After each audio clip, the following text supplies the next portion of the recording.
Howdy, folks! Happy Wednesday, happy Hump Day. I'm in snowy Buffalo. I'm not sure what the weather is like, Russ. It doesn't look like there's snow on the ground outside the window there. I can't really see outside No, your for window. me, there's no snow. No. Yeah, okay. And Kev, We I didn't don't get know. any. We were supposed Well, to we get. had snow last night, but mostly it's just been cold the last couple of days. Yes, it dropped from 55 to 30 in one day here. Although I'm heading out your way, Kev, next week for the USA camp, and it's going to be in the 50s. No, I know. Yeah. It's just crazy the weather we've had here, but the joys of global warming. Yeah, for sure. So, Russ, start us off with the pre-show. Okay, so let's talk about minor league baseball and the ruination of it. We got a little hint of what's going on yesterday. Kev, I don't know if you were on the show, but I was told by somebody who covers minor leagues that like the Blue Rocks here, the Delaware Blue Rocks, were struggling financially now because MLB put a onus on these teams to make certain upgrades, and the upgrades are very expensive to a lot of these ballparks, and a lot of these smaller corporations or families that still family run can't afford it. So now there's this group, the Endeavor Group, who's worth billions of dollars, and they bought up 9 minor league teams. And of course, they bought some of the best ones. And the problem that I have with that is Major League Baseball basically handed over these franchises to billionaires instead of letting the minor leagues be the minor leagues, because now inevitably the prices are going to go up next because they're all going to have to make these huge upgrades to minor league ballparks. And then who's going to really pay for that? It's going to be the fans. Yeah, for sure. The days of going to a minor league game for $6 are probably over. And that's a shame because it really is a good family option. Like I've gone to minor league games, and you see parents there with 3 or 4 kids, and on 50-cent hot dog night, and all those kind of promotions they have, and it's a good way to get people and introduce them to professional baseball. So I hate to see it. There probably were too many minor league teams, but I think we're getting to this point now where they're not allowing the better ones to function on their own. There's just too many rules. No, so now you're going to have these conglomerates that are going to buy up, chunks of minor league baseball, and it's like, how does that help anybody? Like, again, what they could run into, this could be the downfall, is like this Endeavor Group I just saw, they sold like $1 billion worth of Tesla stock. So obviously they're a big group. And what could happen is if they reach a price point of, let's say, I don't know, $15 a ticket or something, a lot of people won't go. Yeah, no, there's no doubt about it. And obviously Major League Baseball needs minor league baseball. It's just a question of how many teams do they need. That's right. The real question. So, and oftentimes I wonder too, is it good for all these, teams keep too many players, I think, they keep guys that, never have a chance, that spend years in the minor leagues. And, I wonder too, if they'd be better off if it almost like a merciful cut.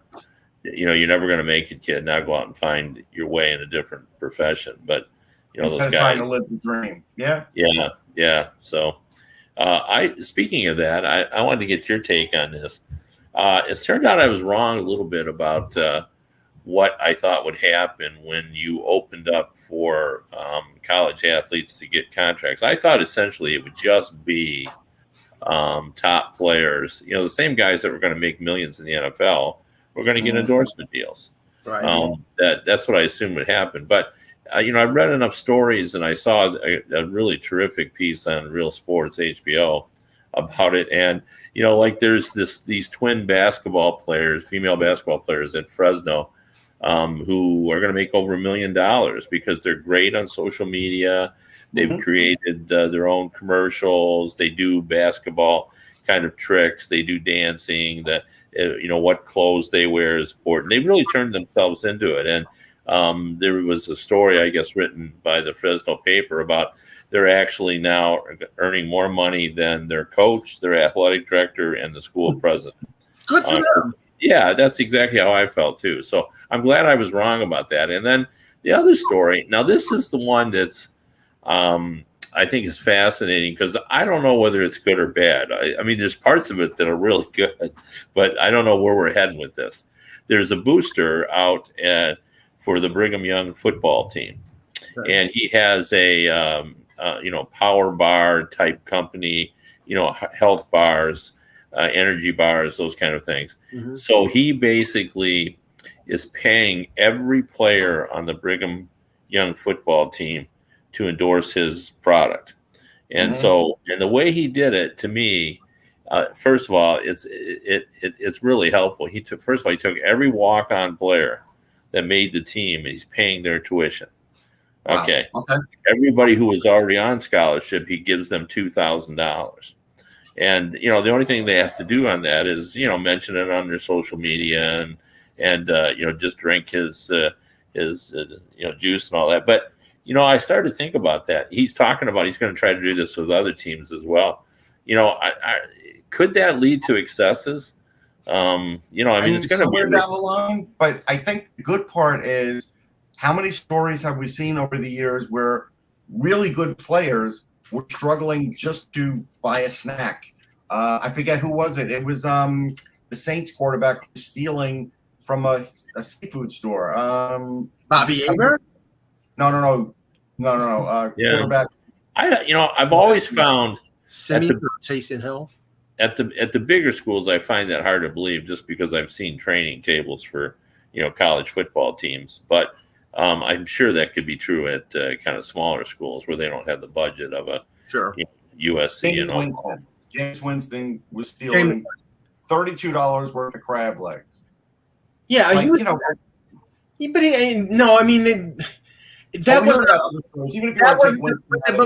wasn't out of starvation. That was because he was just dumb. I think he was at Florida State. He was just stealing because he thought he was entitled because he was the number one overall. He was going to be the number one overall pick. I don't think that's what we think. That's what we think. But there were kids that had a lot of trouble getting any kind of food or anything as Kevin said, it's like at smaller colleges, I could buy that. I'm saying at LSU or Alabama, they probably fed so much that they're probably going to get that if they wanted to. The other one that I thought was kind of a little bit funny, the Clemson quarterback whose name escapes me right now, but they were pointing out that down in the South, and we all know this, college football is king. More popular than the NFL, that the Clemson quarterback is more popular than the Atlanta Falcons quarterback. That's just the way it works down there. And he's got multiple endorsement deals, including one of them with a fast food chain, Zaxby's or something similar to that. Anyway, we don't have it around my neck of the woods. We don't have it here either. But part of his deal is he gets to eat there free all he wants. In fact, he has to eat there during the week and be seen there. But he also gets a $500 stipend that he can use for teammates. And the guy asked him, how long can that possibly last? He says, well, if you bring the offensive lineman, it's one trip. Right.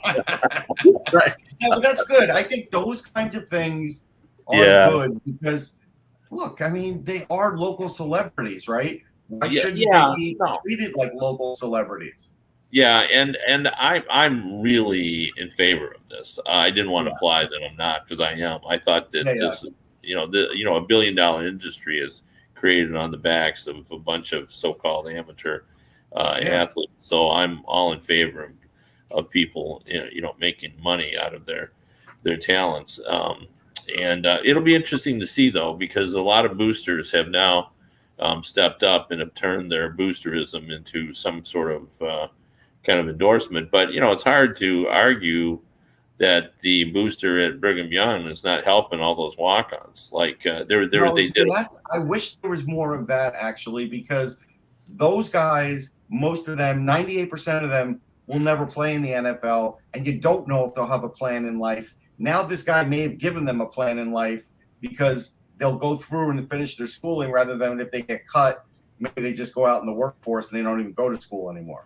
Yeah, and what I really liked about his plan was he paid the most to the guys who needed the most. Like the guy that was who I don't know who the quarterback of Brigham Young is, but he only gets $2,000. Right. But the guy, he was saying that those tuition grants were worth an average of 12 or 14,000.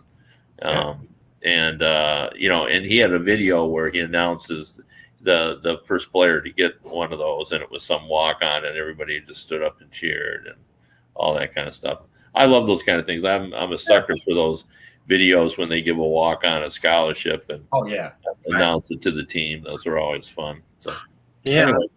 All right, let's get the show started. Ack will be joining us in a few minutes. Hello, Hockey World. Today is Wednesday, December 8th, 2021. I'm Russ Cohen from Sportsology. Kevin Allen from Hockey Buzz. And I'm Michael Agello, and this is the HockeyBuzzcast here on HockeyBuzz.com. I want to start with this, Kev, because Russ and I talked about this yesterday because it was in the aftermath of the Bills New England game, and it's sort of, I think, goes across the board in terms of all sports. Jerry Sullivan, a longtime Buffalo News reporter and columnist who now works for a local TV station, asked a question of a couple of the Bills players in the post game, and it wasn't in the locker room. It was at the podium where like two players each are being brought out.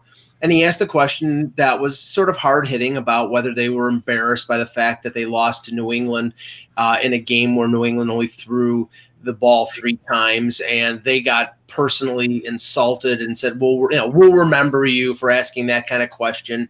And the point of this was, we've lost in the COVID era the ability to ask questions in scrums or even, for standing further away from players in the locker room. And now it's at a podium, one-on-one, limited time, limited questions.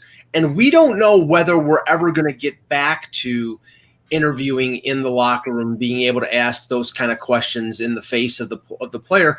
And I think that will affect the ability of media to get the answers that they've been able to get in the past. And I think it's a slippery slope. What do you think of that situation? Yeah, I agree with you completely. But I think it's for a different reason.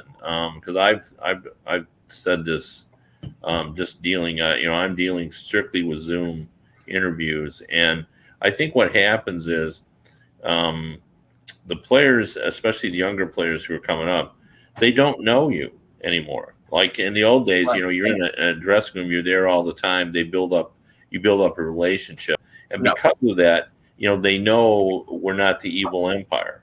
They know about us. We talk to them about what they're doing. If you're both dog owners, you end up talking about dogs.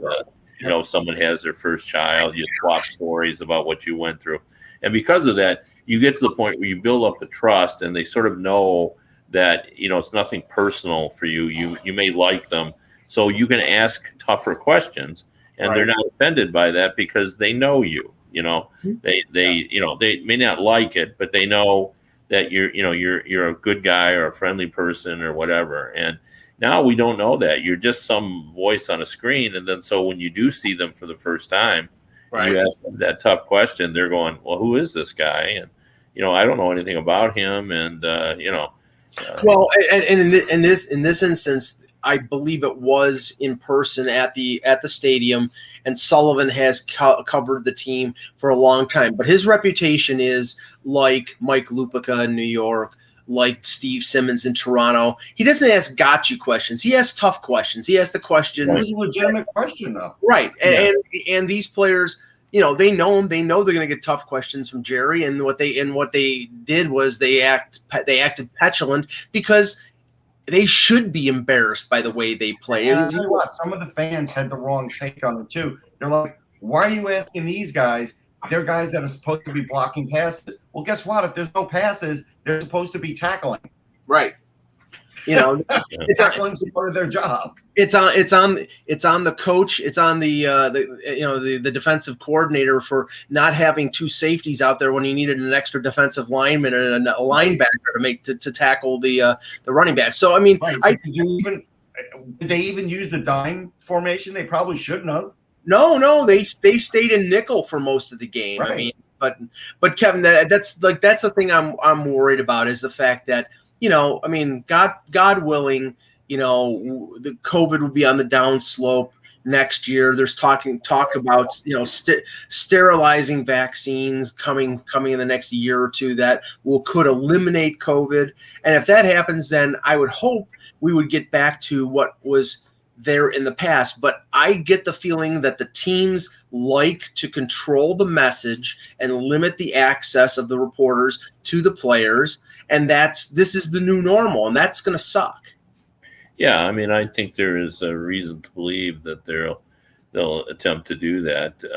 Whatever the new normal is, whatever it is you're doing, and that right. We've been at this now for a while, and they're just not used to. And the frequency of questions, that's and the number of players available is limited. Yeah, it's all of that. So it's going to be interesting to see what happens when we return to normal. Right. Now, a couple things here while we wait for Eck to come on the show.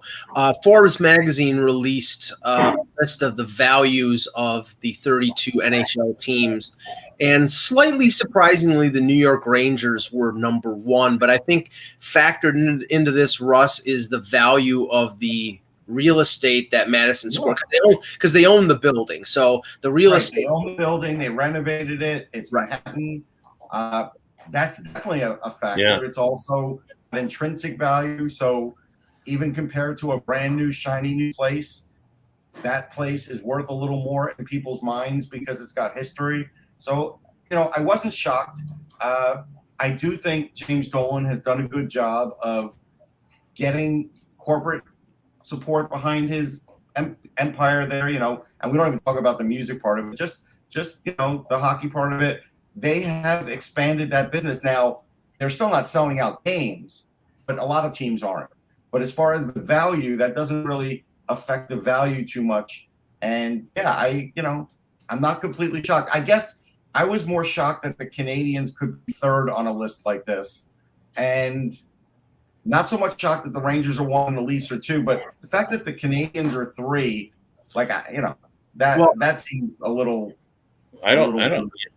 I mean, they have the same sort of advantages that New York and Toronto have. They're in a major metropolitan hockey crazy environment where they get more for television rights, local television rights. They get more for sponsorship. Yeah. Everyone wants to be involved. So, well, I don't know. See, this is the thing. I'm sure that there is a method to their madness in terms of this piece, but I don't know how Forbes sort of differentiated, because say Madison Square Garden Sports, they own the Rangers, they own the building, they also own the Knicks, so they have to keep the Knicks out of this calculation. Right. MLS&E owns not only the Leafs but the Raptors, but also the Argos. Yeah, so it's got to be just the hockey team and whatever holdings they have.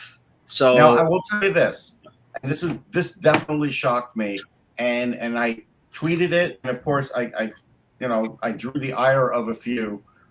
The Islanders being 10th on this list with a brand new building in a New York market is really that's alarming. Like they should be higher than that. It's early. It's early in their new building, though.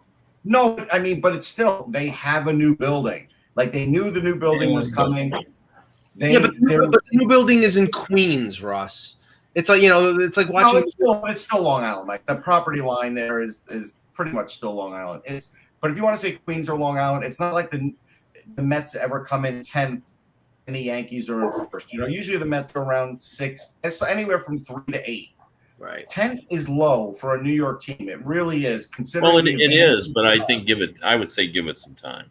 Yeah. Okay. What I was surprised at taking a quick look at the list is that five of the original 6 teams were the top 5 in the list, and the lone original 6 team that was not there was the Red Wings, who were 9th. Their value was at $990 million, which they have a brand new building too, but maybe terrible, and they're not close to selling out. Sponsorships are down. Right. So I think once they turn around, they'll be right up there near the top as well. Yeah, I'll tell you a team that used to be close to the top 10, Mike, that's probably nowhere near it now is the Flyers. I mean, if you remember when things were really going well for them, I think they did sneak into the top 10 around number 10, 11, 12, something like that. Yeah. Where are the Penguins? The Penguins are 12 at 900 million, which is what they were sold for. Right. A little under that. I think it was 870. Flyers at? I think that's low. I think the Penguins are a little bit higher. So I'm looking for the Flyers here. They've got to be. I think they've got to be in the top 10. But let me just. Oh, they're not in the top 10. I don't believe.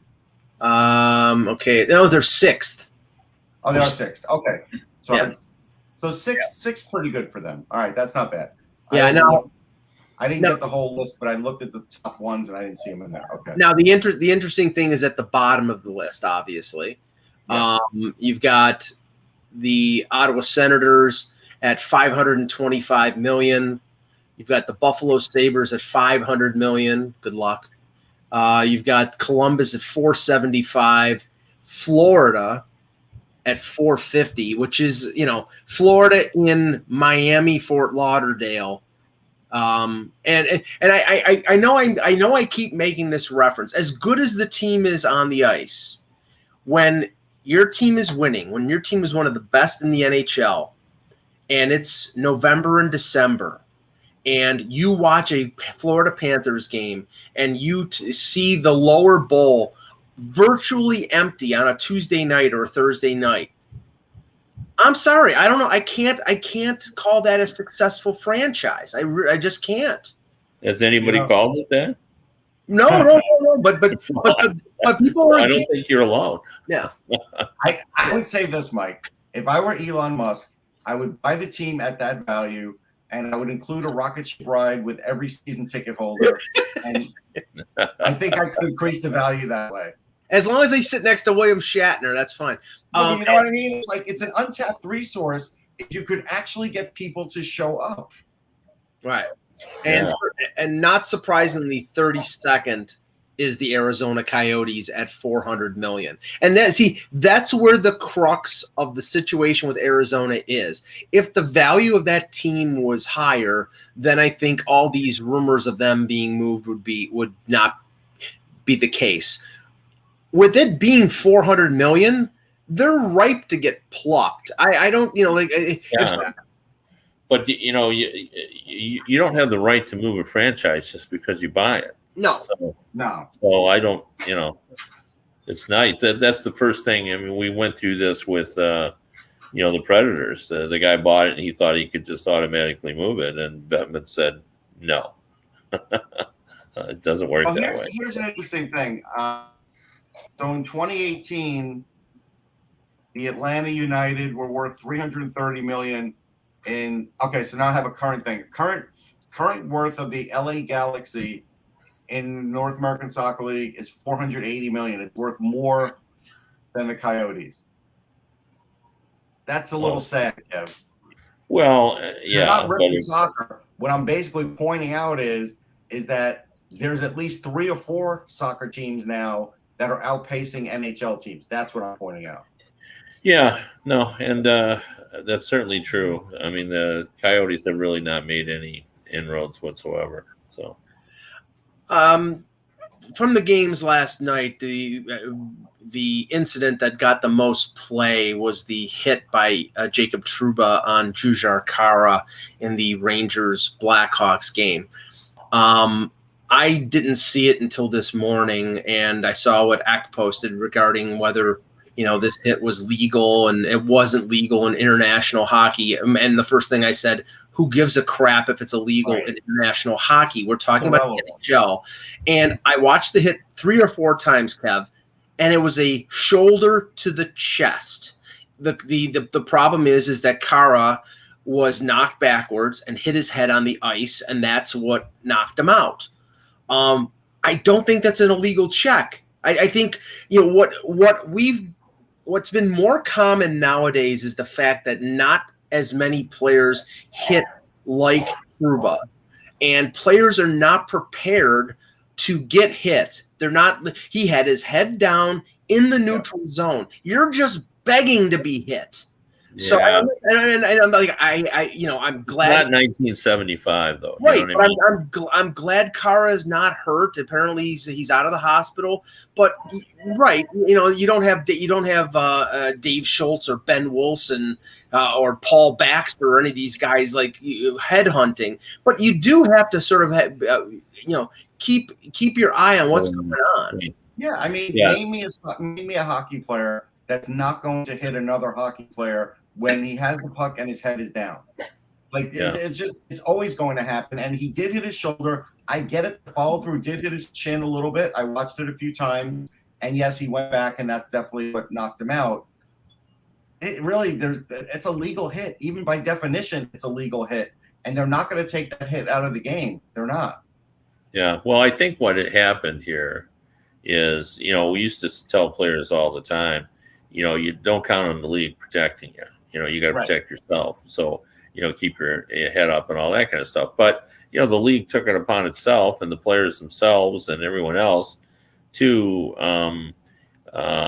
give more protections to the players. And I think it's just has followed that players have started to count on that. They do count on the league sort of taking care of them, because those hits that used to be borderline that the players would get the benefit of the doubt on, now they're getting punished for them. I thought that was a legal hit, saying all that. But I do understand why players now end up getting hit, because, we've gone out of our way now to try to prevent that from happening, whether it's accidental or not. I mean, somebody that we're both familiar with, who I think it was him who said, it won't really matter if the guy had his head up or down if somebody delivers something that either paralyzes or kills someone. And he said, here's what I want to challenge now, Kevin. Bill C is saying it's not a legal hit, and look at the screen grabs.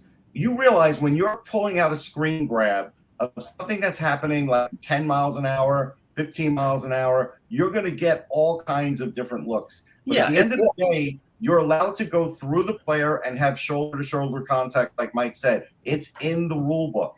So pulling a screen grab of this is not telling the story. It's just not. It's 1/1000th of a second. It's a frame, and I saw it at regular speed, and it appears that he hit him chest, and then as he hits him, it moves up because it does move up, no question. So it wasn't he's going down. It moves up because he's going down. Right. Correct. Yeah. So, and I haven't heard anything to this point whether Trouba is having a hearing or anything of that nature. So at this point, it doesn't sound like the NHL is going to address this in terms of the Department of Player Safety, which I agree with. But here's transitioning to something else that happened yesterday, Kev. And this is where, like, the uneven hand of supplementary justice in the NHL. Brendan Lemieux gets 5 games for biting Brady Tkachuk, as he should. Brad Marchand, a recidivist who has slew-footed and low-bridged many players over his career, he gets 3 games for slew-footing Oliver Ekman-Larsson. Jason Spezza, who's never been suspended once in his career, hits Neil Pionk as Pionk is going down on the ice, or is already down on one knee, and going to knock the puck out of the defensive zone, hits Pionk, and Pionk is down on one knee and hits him, and it ends up hitting his knee to Pionk's head. And this was in retaliation to Pionk hitting Rasmus Sandin of the Leafs. Okay, Pionk gets 2 games for taking out Sandin. He's out for 2 to 3 weeks. Pionk is fine. He's playing in the next game for Winnipeg. Spezza gets 6 games, the highest suspension of the season so far, other than Evander Kane for his COVID card. The highest suspension. It may be appealed, but this is what I mean. It doesn't mean anything that he hasn't done anything before. It doesn't mean anything with Marchand, and it doesn't mean anything for Spezza. I mean, there is no, but that was a vicious hit, Mike. Like there's no context of that hit as a hockey play. It's not a hockey play at all. Yeah, it was a retaliatory hit. Yeah, that's right. And it was That's why he got it. Russ is right on. That's what happened there. You're getting the guy who retaliates. He wasn't. This was not in the course of play. Yeah, and it's pretty widely known as that Pionk's hit on Sandin was retaliatory for Sandin hitting Blake Wheeler last April. Yeah, so I think what the NHL has done here is allow sort of frontier justice to crawl back into games, because I'll tell you right now, on March 31st, when Winnipeg visits Toronto, there will be something happening. Wayne Simmons or Kyle Clifford or somebody else on the Leafs will try to take somebody from Winnipeg out. But if the refs are smart, they're going to warn them. But if the refs are smart, they warn them first and they say, we're not putting up with anything today. So if you're going to do it, you're going to be kicked out of the game, period. You're not even going to get to play. That will be one that Coley Campbell will go and to the game and talk to everybody. I would agree with that. But the retaliation always gets. The other thing that's interesting, we all know Marchand's history, but when he said that the league isn't supposed to take into his history because it was beyond 18 months, I think that's true unless they've changed the. No, that's in the CBA, right? So he's actually right. He's right, and the thing is, he's right, and he knows it, Kev. He knows that it gives him carte blanche to be a dirty scumbag like he is, because it's 18. Because the last time he got suspended was 18 months ago. Yeah, and I'm sorry. It's like he's working the system, Mike. That's not his fault. Yeah, he is working the system, no doubt about it. But these things are just so impossible. I don't know who you could possibly put in there that people wouldn't complain about, because it's just such a thankless job. I think there would always be complaints, Kev. But honestly, I do think it was better 3 or 4 years ago than it is now, as far as the way the penalties were being distributed. Yeah, I would agree, but it's always, people are always upset. As a guy that's written those stories for 30 years, every time those come out, there's half the people that thinks it's the most ridiculous thing they've ever heard, and then the other half that thinks it's okay. I mean, that's the way it always goes. No, that's true. But I would agree with you that I thought now it just seems to be. It's like I always talk about the Kresge Hot Fudge Sunday when I was a kid thing, where you pop a balloon and you would know what your price is. That's what it feels like they're doing some nights, where they're just. If it lands on the first step, you get 1 game. If it lands on the second step, you get 2. I mean, the one thing they are still making the mistake of, though, Kev, is they're at times waiting for the outcome of the injured player to see how injured that player is, to then decide what the crime is going to be. And I don't agree with that. Yeah, you can't tell me that if Rasmus Sandin had a torn ACL, that Neil Pionk would have had an in-person hearing and he would have been suspended for 7 or 8 games. It was 2 to 3 weeks. It wasn't serious, so he had a phone interview and it was 2 games. But if it would have been a season-ending injury, it would have been more. Yeah, no, and that's just kind of the NHL tradition for that, and it was born out of the fact that so often they'd make these judgment calls and then they'd find out that the guy's gone for the season, and then it really looked bad. So that's why they do sort of want to see the medical reports and so forth. But that's kind of the way it is in the legal system as well. What your sentence is based on. If you punch a guy and he doesn't go down, he ends up with a split lip, that's a different crime than if he falls and hits his head and then is out of work for a year. So right. The NHL Board of Governors are meeting in West Palm Beach this week. The apparently high on the agenda is going to be the discussion about the Olympics. We've seen in the last 24 hours, Kev, the U.S. follow through on their sort of impotent diplomatic boycott, as now Canada has done today, which doesn't really do anything other than saving the plane fare of sending Kamala Harris and Justin Trudeau over to Beijing. But, it's a statement against what China has done internationally, but the athletes still get to go. The question is, what will the NHL do before the deadline on January 10th? We had the Robin Leonard announcement that he's not going over because of, his own mental health concerns. But John Shannon mentioned something, I think it was 24, 48 hours ago, that he took sort of an informal poll, and 2/3 of the players that he talked to were saying that they don't want to go. I mean, I'm not saying, I know that what you said and what you've heard from people that but what is your feel on what's going to be said at the Board of Governors meeting? Well, I'm sure that the owners will bang on their tables and say, we don't really want to go. And Gary Bettman is going to remind them that they made a promise to players, and you got to go. I did ask. This is the second player. Now I've talked to. All my information has kind of come from sources we're familiar with, and not players directly, but. Hugh Suter was on the Zoom call today, and of course he is going. And I asked him about what he had heard about all that, and he basically said, I haven't heard anything about anybody pulling out, and he said, I don't know what all the players are thinking, but I can tell you that I have no concerns whatsoever. So and I do think that's what's going to happen. I think Chris Johnson on TSN. I think he's bang on, because he's mostly because he's hearing what I'm hearing, and that is that there's going to be somewhere between a couple and maybe 20 players that will pull out, but everybody else is going to go. For the most part, I just recently I talked to a GM who made this point that we kind of know, but we forget about. Players think they're invincible, and they just.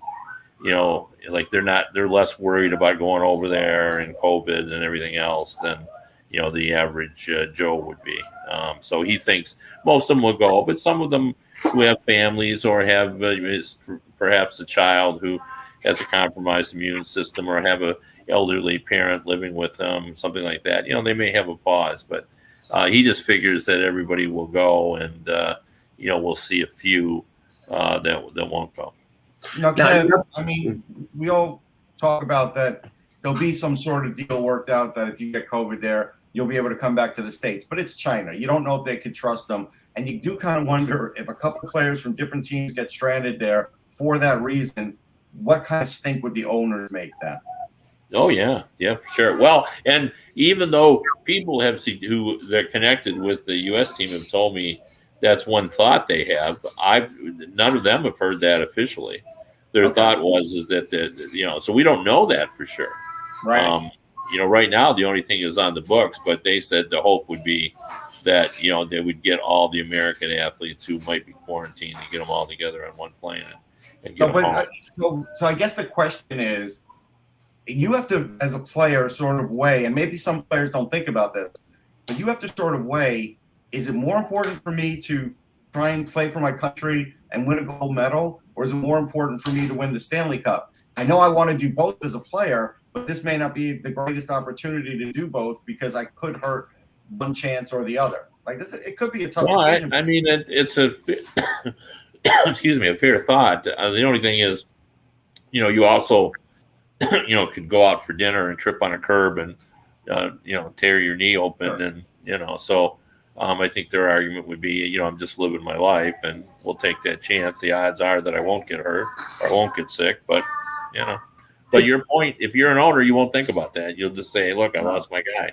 And in a way, the Olympics penalizes the really good teams, because more of their players are going to be on those Olympic teams. Like, for example, Barkov, Huberdeau, Ekblad, Bobrovsky, Maybe Spencer Knight if he's a third goal. I mean, I'm just doing that off the top of my head. That's five right there for Florida. With Toronto, you could have as many as 8 players because Mrazek might play for the Czech Republic. So could Kasha, the kid that they just called up from the Marlies is going to be on the Latvian team along with Matthews, Marner, Tavares, Riley. I mean, and Nylander. It's really, I think that the really good teams, the big teams, are probably they're the ones that are most vociferous in terms of not going to the Olympics because they have the most more crews. I think it's all owners. Owners just nobody really can see the value of it. They've never been able to monetize it. They've never been able to get a sense for how it helps them. So they just think why do we go? Right. I thought the great hope is when they first started this is that they go to the Olympics and there'd be huge growth, like kind of what happened with the Dream Team in the NBA, where suddenly they'd sell millions and millions of dollars worth of jerseys to China, and it just never really happened. So I just don't see they see any reason to do it, and they see a lot of negative. The disruption in the season is a bigger thought, I think, to them than even the injury factor, even though that's also part of it. But a lot of these smaller markets have a hard time starting back up. The walk-up sales are crucial. They find that after the Olympics, if you're in a small market, your walk-up sales are people have found other things to do, and you have less revenue. So we'll kind of have to see what happens. But that's kind of what I think everybody is sensing, that they'll probably go over. But not everybody will go. Another thing that potentially could come up at the Board of Governors meeting is the roster situation in the midst of COVID. We had another situation, Kev, where a player, because of the cap, a team was not allowed to call up an emergency call up. That's happened a few times this year with emergency goaltenders. But yesterday, St. Louis. They weren't able to call up anybody, and they had to play with 17 skaters, and I think it was Robert Thomas had to sit for cap reasons. And now, like after one game, they're able to bring up somebody on emergency recall. Honestly, it's like I'm there's been talk about carrying a third goaltender that wouldn't count against the cap, or the potential of bringing back taxi squads if COVID sort of blows up. I mean, but the NHL seems to be very inflexible when it comes to the cap in a COVID world this year, as opposed to where they were last year. So it's a little surprising. Yeah, no, I'm with you on that. I think their fear is that general managers will figure out a way to manipulate that for an advantage. I think in this case with COVID and everything, you should just allow it. So I agree. I mean, Russ, I don't see the harm unless they do think that some general managers are going to use this to game the system. They are going to do something. I think Kevin's right. Russ, there was a piece in The Athletic this morning by Corey Pronman regarding Matvei Michkov, the player who may challenge Connor Bedard as the number 1 pick in the 2023 draft.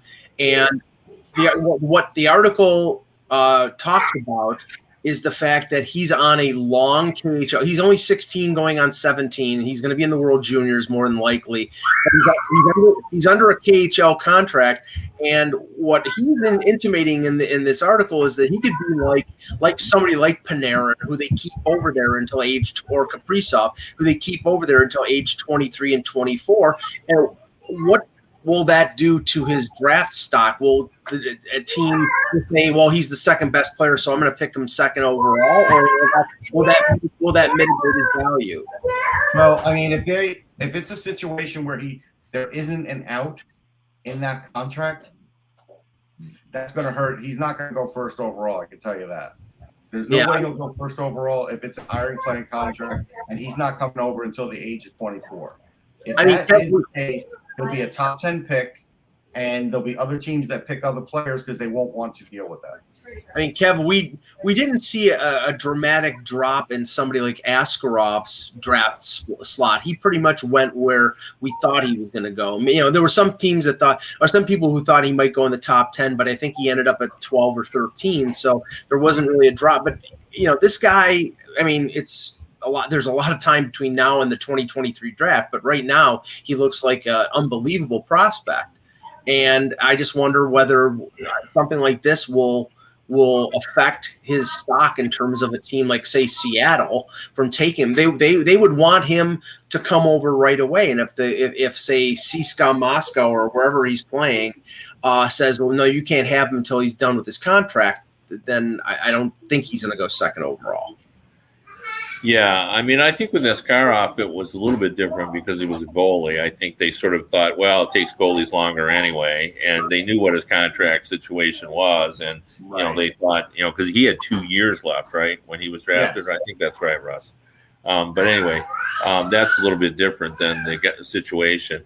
You know, we've already seen the hesitancy to take Russians in the draft. I think for the most part, they've kind of slipped a little bit from where we have fewer Russians in the league than we've you know, had in the past. So I would assume that will happen as well.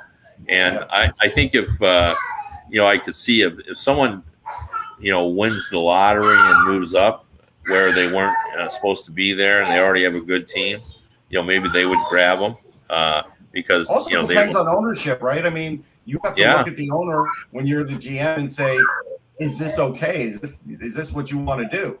Because, you know, the owner may have other, you know, things in mind. Like, again, like the Devils have marketed players straight from the draft, right out of their top draft picks, and it's worked for them. You know, if it's the Devils, they may not want to do that. Yeah. Russ, you watched a lot of the Islanders Ottawa game. The Islanders. I can't talk about it, Mike. I'm too biased against the Islanders. If I call it a boring game, you know, people are going to say, "Oh, you're wrong." Even though I spoke to Ted Starkey today, who covers them and says they've been extremely boring, and there's a lot of reasons why. They are slow. They're slow compared to the opposition. They don't take chances. Now, they did try to score yesterday, and they won 5-3, but for a while, they were just playing as low event as Ottawa was. It was mentioned on the broadcast as a low event game so far. So it's like, you don't even have to go by what I say. That is what their own people were saying. So the interesting thing about this is, Kev, and we talked about this, when they pick up players, and again, you know, they pick up Parisi, Palmieri should be doing better. He's not, for whatever reason. But you also add the fact that you have Matt Martin, you have Cal Quarterbuck, you have Ross Johnston, you have all these guys, and you're not letting Matt Barzal do his thing, and you're not letting Bavolier do his thing. And Ted pointed out to me in a 3-on-3 against Chicago, when I guess that was the game that they tied it with like 2.6 seconds to go. They only had like 2 shots in overtime because they basically sat back and wanted to get the point, and then, you know, went for it in the shootout. That's the way their season's going right now. They're just trying to scrape out points where they can, and it's going to be a very hard season because Chara definitely lost a step even compared to last year. And so a lot of these moves they've made could be okay if they get to the playoffs. But again, this is an 82-game season, and there is a thought that they're not going to be able to get to the playoffs because they don't have the guys to do it right now. You know, not to change the subject, but wanting to change the subject, because we haven't talked about one of the big things that happened last night. I don't remember the last time I've been in an arena where they went and take a highlight from another game and put it on the Jumbotron. I was going to bring it up. But they sure did last night in Little Caesars Arena. As soon after it happened, you know, the Zagreus lacrosse Mike Legg style, but he didn't score, obviously. But to me, what made that play was, you know, usually they take that puck and they flip it in with a real hard way, trying to knock it right in the goal. He just lofted it up there on his back. I mean, I've never seen anything quite like that one. No, and apparently, I'm not surprised that Milano's the one that called for it, because he told Zegers, he yelled Michigan, and Zegers did it and then threw it in the air and he knocked it in. Milano has always done trick stuff.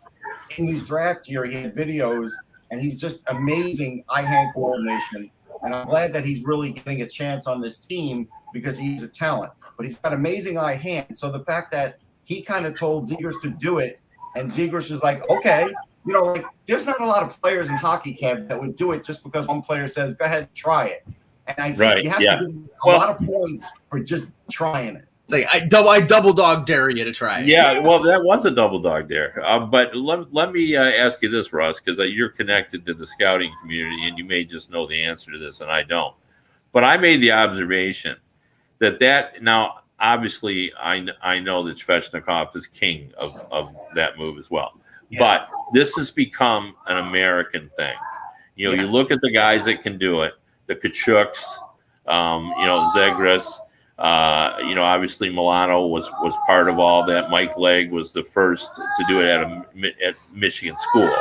And the development program, those kids all seem to kind of fool around with things. So it just feels like it's just part of a tradition. Like it just feels like everybody kind of knows that American players has done it too. There's definitely been some Russians that have done it, but they don't do it in the KHL. I don't see highlights. No, but I want to bring this up because people have either don't know this or have forgotten it. But the first time that I've ever seen it done on a breakaway attempt was by Wallstrom, and he did it when he was 11 years old. They still run that highlights here in Detroit very often. He was in a shootout attempt. And he came in on goal, put the puck on his stick, and then just basically did a spinner lacrosse style into the net. That. Yeah, and he was 10 years old when he did it. Yeah. And again, another American player who came through the development program. So yeah, when you can have kids like that with no fear, it's magical.